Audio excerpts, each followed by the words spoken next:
Audiobooks.com presents No Longer Safe, written by AJ Waines, narrated by Emma Powell.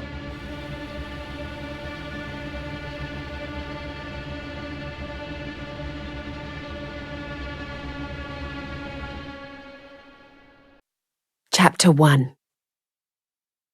15th of November. You were the last person I expected to hear from after all this time, after all the cards and letters that had come back marked "Return to Sender." I drifted from the hall into the sitting room, carrying the envelope on both outstretched palms, like a piece of newly discovered treasure. One slice from Dad's paper knife and it was open. At first I thought it was an invitation to a wedding, but there was no card. Instead, it was a letter wrapped around a glossy brochure of a castle nestling amongst snow-capped mountains. It was your handwriting for certain. I looked straight down to the bottom of the second sheet to confirm it. Karen Morley. That's when I had to sit down. My head was suddenly too big for my body and I couldn't trust myself to read without feeling giddy. Was it really you? I checked the address. Brixton. In London terms, that meant you were practically on my doorstep. No distance at all. I made my brain slow down so I could trail my eyes across the curves of your fountain pen.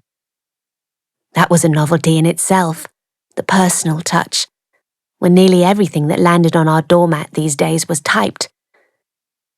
But that was very much your way of doing things, Karen, making people feel special, making that extra effort to show you cared.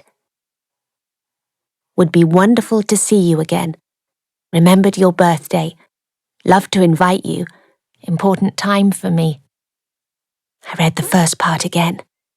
It was an invitation, but not to a wedding. You were inviting me to a cottage in the Highlands, on holiday. I slid from the arm of the sofa into the seat. Nearly 6 years without a word, and now this. I tried to reach you after we finished uni, of course I did. You were the one who stood out, the friend I thought I'd found for life. Once uni was over, other associations tailed off and calls were replaced with Facebook updates with the odd round-robin email.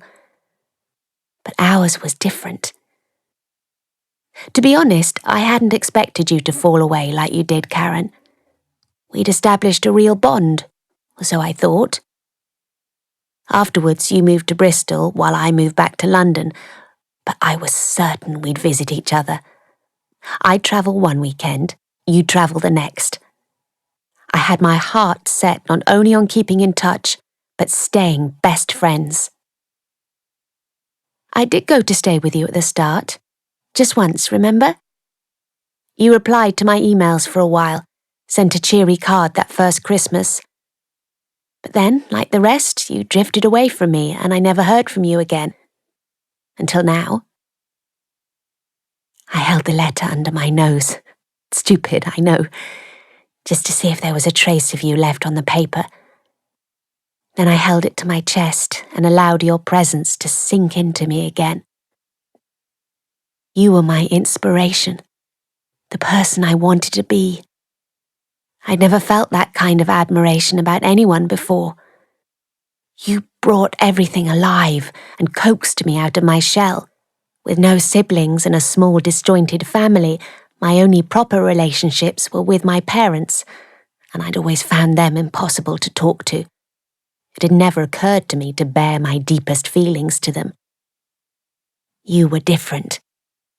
I knew straight away the first time I spoke to you.